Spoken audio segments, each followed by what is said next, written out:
Have you ever noticed how some organizations just, I don't know, you know, people seem engaged, decisions happen fast? Yeah, there's a kind of shared purpose, even when they're going through big changes. Exactly. And then you see others where everything feels like, well, pulling teeth. Great products, smart people. Mm-hmm. But it's just hard. Mm-hmm. What's the secret ingredient there, right? That's what we're getting into today. It's often that invisible hand at play, isn't it? The real engine under the surface. Absolutely. So today, we're doing a deep dive into that engine, corporate culture. And this isn't just about slogans on a wall. No, not at all. It's the shared values, the beliefs, the stuff that really defines how an organization operates, guides everyone. So our mission today really is to unpack what corporate culture actually is. Peel back those layers, understand why it's so crucial, not just for, the day-to-day, but especially during big transformations. It can make or break them. And then look at practical strategies. How do businesses actually shape this stuff? Exactly. Practical, impactful strategies. And we'll look at real-world examples, too. Yeah, seeing how companies actually do it, that's where the useful insights are, I think. Definitely. So, to get our heads around it, think of culture like an iceberg. Okay, the iceberg analogy. I like that. So you see the bit above the water, right? That's the official stuff. Policies, formal rules, the company motto, maybe? Precisely. But the huge part, the really powerful bit, is hidden underwater. Ah, okay. The unwritten rules. The invisible values, the unspoken assumptions.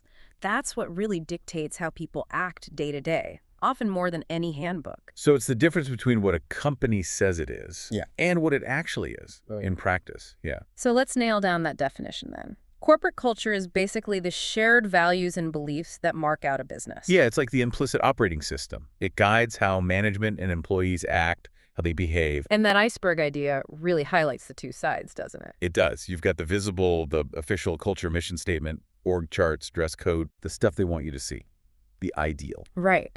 But then there's the real culture, that massive hidden chunk underwater. Where the informal norms live, how people really talk to each other, what really gets rewarded. Who holds the actual power, maybe regardless of their job title? It's harder to measure, sure, but it's incredibly powerful. And that's where things can go wrong, right? If there's a big gap between the official and the real. Oh, absolutely. That mismatch can be a silent killer for initiatives.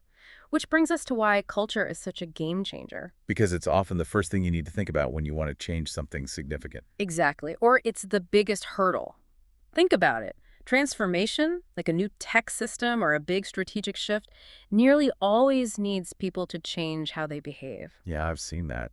If the underlying culture isn't on board or actively resists. The best strategy in the world just won't stick. It's like trying to steer a ship when the rudder's jammed. Right. You're fighting against the current. Precisely. And sometimes developing the culture is the actual change needed. How do you mean? Well, imagine a business needing to become way more adaptable, more innovative, just to keep up. Okay.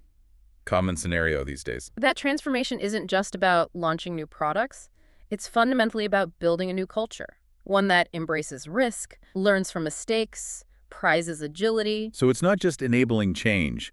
The culture is the change itself in those cases. Exactly. So beyond enabling change, what are the other big wins? If you get the culture right, what's the payoff? Well, the benefits are pretty huge, actually. Strong, positive cultures tend to mean higher employee morale, better attitudes. Which should lead to more productivity, right? Generally, yes. When people feel connected, they often do better work. Seems logical. And loyalty. Does it help keep people around? Definitely. People stick around when they feel valued and connected. That cuts down on staff turnover. Which is a massive cost saving. All that recruitment and training time. Huge. Plus, think about reputation.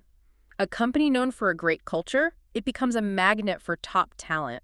Yeah. In a tough job market, culture can be the thing that tips the scales for a candidate. Absolutely. And just from a management point of view, it makes things easier. How so? If you understand the culture, you can work with it. Getting things done, rolling out changes, it's smoother. It's like having a tailwind instead of a headwind. Okay. But what if that real culture, the underwater part of the iceberg, isn't what you want or need it to be? What does management do then? Right. So when the real doesn't match the desired, that's where management needs to act. And luckily, there's a whole toolkit of strategies they can use. Depends on the situation, I guess. Yeah, it depends on where the business is, what kind of leadership is needed, all that. Okay, let's get into some of those strategies. You mentioned rituals, rites, celebrations. Sounds a bit fluffy, like just having parties. Huh. Yeah, it can be superficial if it's done badly. That's the risk. If the rituals aren't genuinely connected to the values you're trying to build. They just feel fake, Yeah, performative. exactly. But done right, incredibly powerful. We're talking about embedding routines into the actual work. Like what? Like how a company focused on safety always follows certain procedures, no exceptions. Or how working in cross-functional teams is just the default way things get done. Okay, so it's about reinforcing behaviors. Yes.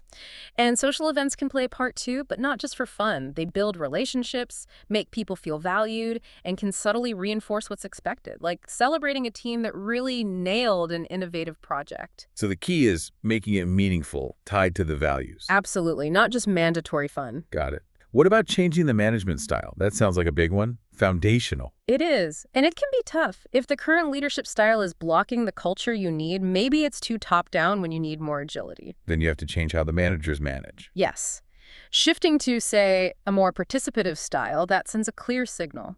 We value your input, your contributions matter. Fosters empowerment, Right. collaboration. Right. But it means leaders have to actually, let go a bit, trust their teams. That's a big shift for some. It's definitely not a quick fix, more like a multi-year effort. And staff training, how does that fit in, beyond just teaching job skills? Well, learning new skills itself makes employees feel valued, empowered. That's a cultural boost right there. Okay. But training is also a direct way to teach the desired values. Think about customer service training. That's not just about process, but really drills down on empathy, respectful communication. Or maybe training on integrity, Yeah. respect in the workplace. Exactly. Even things like unconscious bias training. It's about teaching the how and the why behind your values, not just the tasks of the job. Now this one's interesting. Senior managers and heroes as role models. Yeah, this is super important and often underestimated, I think. When leaders consistently live the values, the ideas, the expectations. They become a living example, a blueprint. Precisely. People watch them, they see what's really valued. But the opposite is also true, isn't it? Oh yeah. If a leader says one thing and does another. It destroys trust, breeds cynicism faster than anything, undermines all the other efforts. That authenticity from the top is just non-negotiable. But leaders can't just show the values. Yeah. Right? They need to be talked about, clearly communicated. Absolutely. You can't just hope people absorb it. Management has to spell out what the desired culture is. And crucially, why it matters. Link it to success. And how you communicate matters too, I suppose. Definitely. The method should match the culture you want. If it's very structured, maybe formal memos, big meetings work. But if you want something more agile, more informal. Then maybe things like town halls with open Q&A, internal social platforms, more face-to-face networking, stuff that feels more dynamic. Consistency and repetition are key, whatever the method. Okay, so you've set the values. Leaders are modeling them, you're talking about them, but then you need the right people coming in. Right, which leads to hiring for values fit. Yes. People often call this the glue that holds a company together. It's critical. Screening candidates, not just for skills, but do they actually align with our core values? Exactly. Because a good fit generally means they'll be more satisfied, more engaged, more productive. And they'll probably stick around longer. Right. Which is why you see companies putting values right in the job ads, asking about them in interviews. But there's a danger there too, isn't there? Culture fit becoming culture clone. That's the trap. You need to be careful. It doesn't just lead to hiring people who all think and act the same. You lose diversity of thought. It's a really delicate balance to strike. Okay, and lastly, once you have the right people, you reinforce the culture by rewarding those who really live the values. Yes, recognition is a powerful lever. It makes the values tangible. Could be formal awards or just a public shout-out. Or bonuses, promotions, special projects, anything that recognizes employees for behaviors that match the desired culture. It builds relationships, connects people. And it signals really clearly to everyone what's expected and what's genuinely valued. It makes that invisible part of the iceberg a bit more visible. Let's make this more concrete. We look at CSL, the biotech firm, and Telstra, the telco giant. What stands out about their cultures? What's really striking is how both are driven by their core purpose. Telstra wants to build a connected future so everyone can thrive. And CSL's is about how the people and science of CSL save lives. Pretty powerful statements. And they don't seem like just taglines. They genuinely seem to inform their values and operations. Right. CSL talks about patient focus, innovation, integrity, collaboration.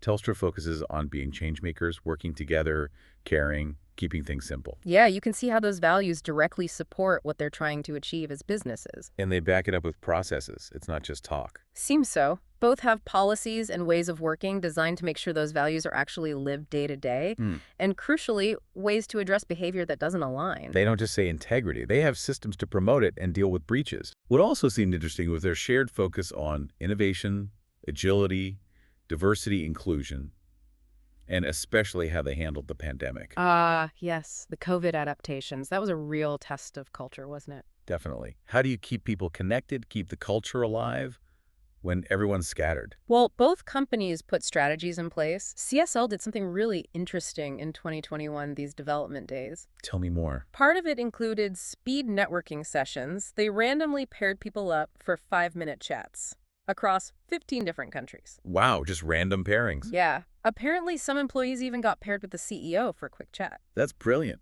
Talk about breaking down silos and fostering connection, even remotely. It's a fantastic example of adapting a ritual, reinforcing that global collaborative value despite the physical distance. Keeping those informal connections going.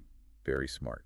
And seems like beyond the pandemic, they're both still focused on things like flexibility, working from home. Yes, continuing with flexible work options seems standard now for both, and a huge focus on attracting, developing, and keeping their talent. And investing in skills. Big time. Both invest heavily in reskilling and upskilling. And that's not just technical skills. It's about empowerment, showing value, making sure people have the capabilities to live the culture needed for whatever comes next. So it's an ongoing thing, continuous investment. Absolutely. Culture isn't a set it and forget it kind of deal. To take away from this deep dive into corporate culture? Well, we've seen it's those shared values and beliefs, right, that define a business. And that iceberg analogy really helps so much is hidden beneath the surface. And it's clearly not just a nice to have, it's essential for success, for navigating change. For attracting and keeping the best people. It really can be the difference between a company that thrives and one that just struggles internally. And we've got a whole toolkit now. Practical strategies, rituals, role models, training, hiring, rewards, levers management can actually pull. Yeah, ways to intentionally shape that real culture to bridge the gap with the desired one. These aren't just abstract ideas. So thinking about all this, how might understanding and, intentionally shaping culture apply beyond just big companies? What about smaller teams, community groups, even just our own daily interactions? That's a great question. And maybe think about this. The next time you enter a new environment, a new job, a new team, even a social group, what's the first unwritten rule you notice? What tells you how things really work there? Might be revealing.